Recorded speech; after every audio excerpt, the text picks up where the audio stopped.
4 lakh kilometre से भी अधिक की दूरी, बिना थके, बिना रुके, लगातार 4 दशकों तक केवल पैदल चलना। क्या कोई आधुनिक युग में इसकी कल्पना भी कर सकता? लेकिन इस यात्रा की वास्तविक शक्ति इन कदमों में नहीं थी, वह निहित थी एक गुरु के संकल्प में और एक शिष्य के समर्पण में।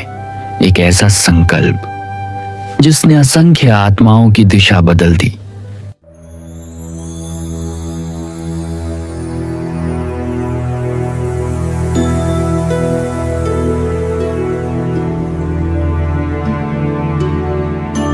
एक सितंबर 1896 नंदोत्सव के शुभ दिन कोलकाता के एक पवित्र वैष्णव परिवार में प्राकट्य हुआ महाप्रभु के उस भावी सेनापति का। श्रीमती रजनी देवी और श्री गौर मोहन डे ने उनका नाम रखा अभय चरण। बचपन से ही अभय में एक शुद्ध भक्त के सभी लक्षण दिखाई देते थे। वर्ष 1922 में उनकी भेंट हुई उनके गुरु महाराज श्रील भक्ति सिद्धांत सरस्वती ठाकुर प्रभुपाद से, और उसी पहली भेंट में उन्होंने अभय चरण को एक विशेष निर्देश दिया कि वे अंग्रेजी भाषा में कृष्ण भक्ति का प्रचार करें। उन्होंने इस आदेश को अपने जीवन का एकमात्र लक्ष्य बना लिया। लगभग 70 वर्ष की आयु में वर्ष 1965 में वही अभय जिन्हें अब संसार श्री लेसी भक्ति वेदांत स्वामी प्रभुपाद के नाम से जानता है, एक जलदूत नामक जहाज पर सवार होकर एक असाधारण यात्रा पर निकल पड़े। यह केवल एक देश से दूसरे देश की यात्रा नहीं थी, बल्कि यह संपूर्ण मानवता को भौतिक बंधनों से मुक्त करने का एक दिव्य प्रयास था। अपने साथ वे लाए थे श्रीमद् भागवत के वे अनमोल ग्रंथ जो आगे चलकर अनगिनत आत्माओं को कृष्ण की शरण में ले जाने वाला था। और फिर जैसे ही उन्होंने पाश्चात्य भूमि पर कदम रखा, एक अद्भुत क्रांति की शुरुआत हुई जिन्हें संसार हिप्पी कहता था। उन्होंने हैप्पी बना दिया। उन्होंने लाखों लोगों के जीवन को बदला। उन्हें केवल उपदेश नहीं दिया, बल्कि उन्हें शुद्ध भक्ति का मार्ग दिया। उन्होंने किसी की योग्यता या अयोग्यता नहीं देखी, बल्कि हर एक को कृष्ण प्रेम का अमूल्य उपहार दिया। जब एक ओर श्रील प्रभुपाद इस वैश्विक आंदोलन की नींव रख रहे थे, उसी समय श्री चैतन्य महाप्रभु इस मिशन को आगे बढ़ाने के लिए अपने और सैनिकों को भी तैयार कर रहे थे। आषाढ़ी एकादशी के पावन दिन जब महाराष्ट्र के कोने कोने से आए लाखों वारकरी महीनों की पदयात्रा पूर्ण कर विट्ठल के दर्शन पाने के लिए पंढरपुर धाम पहुंच रहे थे, हर ओर हरिनाम की गूंज थी। मृदंग और करताल की ध्वनि से वातावरण मुखरित था और भक्तों के हृदय अपने प्रिय विट्ठल के दर्शन की उत्कंठा से भर उठे थे। वह केवल एक उत्सव नहीं था, वह प्रेम था, वह प्रतीक्षा थी, वह अपने आराध्य प्रभु से मिलने की व्याकुलता थी। ऐसे ही भक्तिमय और मंगलमय वातावरण में 6 जुलाई 1949 को महाराष्ट्र के एक छोटे से गांव अरावड़े में एक बालक का जन्म हुआ जिसका नाम रखा गया रघुनाथ। बचपन से ही उनका मन भक्ति में लगता था। वे दिंडी यात्रा में शामिल होकर पंढरपुर धाम जाया करते थे। जैसे जैसे वे बड़े हुए, उच्च शिक्षा के लिए वे मुंबई आ गए। वर्ष 1971 में एक दिन शहर में चलते हुए उनकी नजर कुछ पोस्टरों पर पड़ी जिनमें लिखा था, एक स्वामी जी अमेरिकन साधुओं के साथ शहर में आए हैं। यह देखकर उनके मन में एक आकर्षण जागा और वे उस कार्यक्रम में पहुंच गए। क्रॉस मैदान में आयोजित हरे कृष्ण महोत्सव में उन्होंने पहली बार श्रील प्रभुपाद के दर्शन किए। वे 10 दिनों तक उनके प्रवचनों में उपस्थित रहे। फिर उनका मन पूरी तरह बदल चुका था। अपने हॉस्टल लौटने के बाद भी उनका मन उन्हीं कीर्तन में लगा रहता था। वे अपने कमरे में अकेले ही गाते और नृत्य करते थे। उनके पास अधिक धन नहीं था, लेकिन उन्होंने बैक टू गॉडहेड की कुछ पत्रिकाएं खरीदी। यही छोटी छोटी पुस्तकें उनके लिए एक अमूल्य खजाना बन गई, जो उन्हें श्रील प्रभुपाद से हमेशा जोड़े रखती थी। वर्ष 1972 में जब अगला हरे कृष्ण महोत्सव हुआ, तब उन्होंने निर्णय लिया कि वे अपना संपूर्ण जीवन कृष्ण भक्ति के लिए समर्पित कर देंगे। केवल 22 वर्ष की आयु में उन्होंने अपनी पढ़ाई छोड़ दी और मंदिर में रहकर सेवा करने का निर्णय लिया। उनके माता पिता ने उन्हें समझाने का बहुत प्रयास किया, लेकिन उनका संकल्प हर चिंता से अधिक मजबूत था। वर्ष 1972 में श्री वृंदावन धाम में बहुलाष्टमी के पावन दिन श्रील प्रभुपाद ने उन्हें दीक्षा प्रदान की और उनका नाम रखा लोकनाथ दास। इसके बाद वर्ष 1973 में बॉम्बे में एक भक्त के निवास पर उन्हें ब्राह्मण दीक्षा भी प्राप्त हुई। इसी समय उन्होंने इस्कॉन जुहू मंदिर में मुख्य पुजारी के रूप में सेवा भी की। आगे चलकर जब लोकनाथ प्रभु के मन में संन्यास का विचार आया, तो उन्होंने श्रील प्रभुपाद से मार्गदर्शन मांगा। तब प्रभुपाद ने सरल शब्दों में कहा, तुम तो पहले से ही सन्यासी हो। और फिर वर्ष 1975 में केवल 26 वर्ष की आयु में उन्होंने औपचारिक रूप से सन्यास ग्रहण किया और वे लोकनाथ स्वामी के रूप में प्रसिद्ध हुए। वर्ष 1976 दिल्ली के श्री श्री राधा पार्थसारथी मंदिर में राधाष्टमी उत्सव चल रहा था। उसी समय श्रील प्रभुपाद ने अपने शिष्यों के सामने एक विचार रखा। उन्होंने देखा कि संकीर्तन और पुस्तक वितरण के लिए भक्त बसों पर निर्भर हो गए थे। तब उन्होंने सुझाव दिया, क्यों ना भारत की प्राचीन परंपरा को पुनर्जीवित किया जाए और बैलगाड़ियों द्वारा गांव-गांव हरिनाम पहुंचाया जाए। यह केवल एक यात्रा का विचार नहीं था, यह सरलता, कृष्ण पर निर्भरता और भारत की वैदिक संस्कृति को पुनर्जीवित करने का एक प्रयास था। लोकनाथ स्वामी महाराज और कुछ युवा भक्त इस विचार से अत्यंत प्रेरित हुए और 10 सितंबर 1976 को श्री वृंदावन धाम में स्वयं श्रील प्रभुपाद की उपस्थिति में इस नई पदयात्रा का शुभारंभ हुआ। इस दल का नाम रखा गया ब्लॉक कार्ट संकीर्तन पार्टी।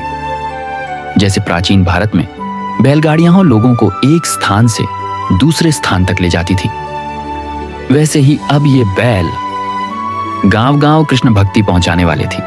बैलगाड़ी पर श्री श्री गौर निताय विराजमान थे। साथ में थी श्रील प्रभुपाद की पुस्तकें और कुछ युवा भक्त। वर्ष 1984 श्री चैतन्य महाप्रभु की 500वीं प्राकट्य वर्षगांठ निकट आ रही थी। पूरे इस्कॉन में विचार हो रहा था कि इस ऐतिहासिक अवसर को कैसे मनाया जाए। तभी एक असाधारण प्रस्ताव सामने आया, क्यों ना श्री चैतन्य महाप्रभु के पद चिन्हों पर चलते हुए एक विशाल संकीर्तन पदयात्रा निकाली जाए। प्रस्ताव स्वीकार हुआ, तैयारियां प्रारंभ हुईं और कुछ समर्पित भक्त इस महान अभियान की योजना बनाने में जुट गए।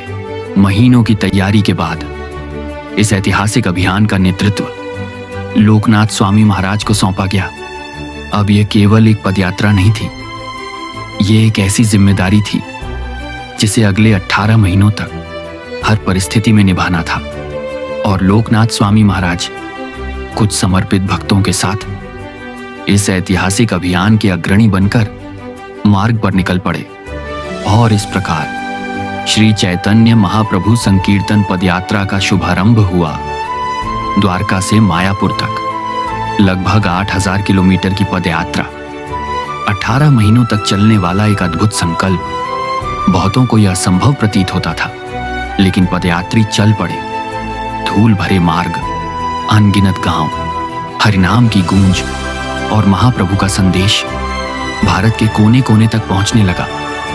और जब 20 मार्च 1986 को पदयात्री मायापुर धाम पहुंचे, तब केवल एक लक्ष्य प्राप्त नहीं हुआ था, एक महान संकल्प सफलतापूर्वक पूर्ण हुआ था। और लोकनाथ स्वामी महाराज के नेतृत्व में एक ऐसा आंदोलन जन्म ले चुका था जो आने वाले वर्षों में पूरे विश्व में फैलने वाला था। 1986 उन्हें दीक्षा गुरु के रूप में नियुक्त किया गया और पदयात्रा मंत्री के रूप में उन्होंने इस आंदोलन को नई दिशा देनी शुरू की। 1987 और शीघ्र ही इस सेवा का विस्तार ब्रज की पावन भूमि तक पहुंच गया, जहां प्रारंभ हुई ब्रजमंडल परिक्रमा। 30 दिनों की यह यात्रा भक्तों को केवल ब्रज तक नहीं ले जाती थी, वह उन्हें ब्रज के भाव तक ले जाती थी। जहां केवल चरण नहीं चलते थे, वहां स्मरण चलता था, राधा कृष्ण की लीलाओं का, ब्रजवासियों की भक्ति का और उस भूमि के दिव्य भाव का। और वर्ष दर वर्ष यह परिक्रमा असंख्य भक्तों के आध्यात्मिक जीवन का एक अभिन्न अंग बनती चली गई। 1992 श्रील प्रभुपाद की शताब्दी वर्ष निकट आ रही थी और उन्हें श्रील प्रभुपाद शताब्दी समारोह का मंत्री नियुक्त किया गया। विश्व भर में श्रील प्रभुपाद के जीवन और संदेश को नई पीढ़ी तक पहुंचाने का एक विशाल अभियान प्रारंभ हुआ। लेकिन यह केवल समारोहों तक सीमित नहीं था। महाराज के नेतृत्व में पदयात्रा एक वैश्विक आंदोलन का रूप लेने लगी। विश्व के 105 से अधिक देशों में 111 पदयात्राओं का आयोजन हुआ और लाखों कदम श्रील प्रभुपाद के संदेश को लेकर विश्व के कोने कोने तक पहुंचने लगे। इन पदयात्राओं ने कुल 2.5 लाख किलोमीटर से अधिक की दूरी तय की, जो कभी भारत की धूल भरी सड़कों पर आरंभ हुई थी, वही पदयात्रा अब एक वैश्विक आंदोलन बन चुकी थी। 1000 से अधिक तीर्थों का पवित्र जल एकत्र किया गया और श्रद्धापूर्वक श्रील प्रभुपाद को अर्पित किया गया। लेकिन यह केवल उत्सवों का समय नहीं था, यह पुनर्मिलन का भी समय था। 80 के दशक में जब अनेक भक्त इस्कॉन से विभिन्न कारणों से दूर हो गए थे, महाराज ने उन्हें फिर से जोड़ने और श्रील प्रभुपाद के परिवार में वापस लाने का प्रयास किया। और इस प्रकार शताब्दी समारोह केवल एक उत्सव नहीं रहा, वह श्रील प्रभुपाद के मिशन को विश्व भर में एक नई ऊर्जा देने का माध्यम बन गया। समय आगे बढ़ता गया, लेकिन सेवा का प्रवाह निरंतर चलता रहा। 20 अप्रैल 2004 को उज्जैन कुंभ मेले में संपूर्ण साधु समाज ने इस्कॉन की सेवाओं को मान्यता देते हुए लोकनाथ स्वामी महाराज को इस्कॉन का महंत नियुक्त किया। और तभी से कुंभ मेले में इस्कॉन भी एक अखाड़े के रूप में शाही स्नान में भाग लेने लगा। इसी सेवा यात्रा के बीच महाराज के जन्म स्थान अरावड़े में भक्ति का एक और केंद्र स्थापित हुआ। श्री श्री राधा गोपाल के भव्य मंदिर का उद्घाटन हुआ, जिनके प्रथम दर्शन ने ही असंख्य भक्तों के हृदय को मोह लिया। मानो महाराज के हृदय में वर्षों से संजोई गई भक्ति श्री श्री राधा गोपाल के रूप में प्रकट हो गई हो। और प्रचार की यह धारा निरंतर आगे बढ़ती रही। नोएडा में श्री श्री राधा गोविंद देव के भव्य मंदिर का उद्घाटन हुआ। अपने मनोहर स्वरूप और दिव्य मुस्कान से उन्होंने शीघ्र ही असंख्य भक्तों के हृदय में स्थान बना लिया और यह मंदिर कृष्ण भक्ति के एक जीवंत केंद्र के रूप में विकसित होने लगा। लेकिन समय बदल रहा था और प्रचार के माध्यम भी इसी भावना के साथ 2018 में चांट जापा विद लोकनाथ स्वामी अभियान का शुभारंभ हुआ। जो आरंभ हुआ था कुछ भक्तों के साथ, वह धीरे धीरे विश्वव्यापी हरिनाम परिवार बन गया। प्रतिदिन दुनिया भर के 2000 से अधिक स्थानों से हजारों भक्त एकत्र होने लगे। महाराज स्वयं उनके साथ जप करते, कृष्ण कथा सुनाते और उन्हें साधना में प्रेरित करते रहे। इस प्रकार प्रकार हरिनाम ने डिजिटल जगत में भी एक नया घर बना लिया और पंढरपुर धाम में चंद्रभागा नदी के पावन तट पर प्रभुपाद घाट का लोकार्पण किया गया। यह केवल एक स्मारक नहीं था, बल्कि उस गुरु के प्रति कृतज्ञता का एक और अर्पण था, जिसके संकल्प ने इस संपूर्ण यात्रा को जन्म दिया था। दशकों से चल रही इस निस्वार्थ सेवा को अब समाज के विभिन्न वर्गों द्वारा भी पहचाना जाने लगा था। वर्ष 2020 में महाराष्ट्र मराठी पत्रकार संघ ने लोकनाथ स्वामी महाराज को अपने प्रतिष्ठित लाइफ टाइम अचीवमेंट अवार्ड से सम्मानित किया। यह सम्मान केवल उनकी पदयात्राओं के लिए नहीं था, बल्कि हरिनाम प्रचार, भागवत संदेश, तीर्थ यात्राओं के पुनर्जीवन, मंदिर निर्माण और समाज के आध्यात्मिक उत्थान में उनके योगदान की स्वीकृति था। और यह सम्मान केवल एक संस्था तक सीमित नहीं रहा, विश्व स्तर पर भी उनकी सेवाओं को मान्यता मिली। पहला, 1984 से निरंतर चल रही 4 लाख किलोमीटर से अधिक की पदयात्रा के लिए विश्व के एकमात्र ऐसे संत के रूप में जिन्होंने 4 दशकों से अधिक समय पदयात्रा को समर्पित किया। और दूसरा, चांट जापा विद लोकनाथ स्वामी अभियान के लिए, जो 3 वर्षों तक निरंतर चलता रहा और विश्व भर के 2000 से अधिक स्थानों से 5000 से अधिक भक्तों को प्रतिदिन एक साथ हरिनाम जप में जोड़ता रहा। और फिर वर्ष 2025 में उन्होंने अपने संन्यास जीवन के 50 वर्ष पूर्ण किए। 5 दशकों की यह यात्रा केवल वर्षों की गणना नहीं थी, यह थी गुरु की सेवा में समर्पित एक संपूर्ण जीवन की कहानी। जब हम श्री लोकनाथ स्वामी महाराज के जीवन को देखते हैं तो हम केवल एक सन्यासी को नहीं देखते, हम एक ऐसे जीवन को देखते हैं जो पूर्णतः अपने गुरु की सेवा के लिए समर्पित था। गांव-गांव की पद यात्राएं, अनगिनत कीर्तन, लाखों लोगों तक पहुंचा हरिनाम, और उन्हीं कीर्तनों में असंख्य लोगों ने केवल संगीत नहीं सुना, उन्होंने हरिनाम का स्पर्श अनुभव किया। इन सब के पीछे एक ही प्रेरणा थी, श्रील प्रभुपाद को प्रसन्न करना। श्री चैतन्य महाप्रभु ने भविष्यवाणी की थी कि भगवान का नाम हर नगर और हर गांव में पहुंचेगा, और महाराज ने अपने जीवन को उस भविष्यवाणी की सेवा में अर्पित कर दिया। एक सच्चे साधु का हृदय अपने लिए नहीं धड़कता, वह धड़कता है दूसरों को भगवान से जोड़ने के लिए। और शायद श्री लोकनाथ स्वामी महाराज के जीवन से मिलने वाली सबसे बड़ी प्रेरणा यही है कि जब जीवन गुरु और कृष्ण की सेवा को समर्पित हो जाता है, तब वह स्वयं एक संदेश बन जाता है। जगत गुरु श्रील प्रभुपाद की जय, श्री लोकनाथ स्वामी महाराज की जय।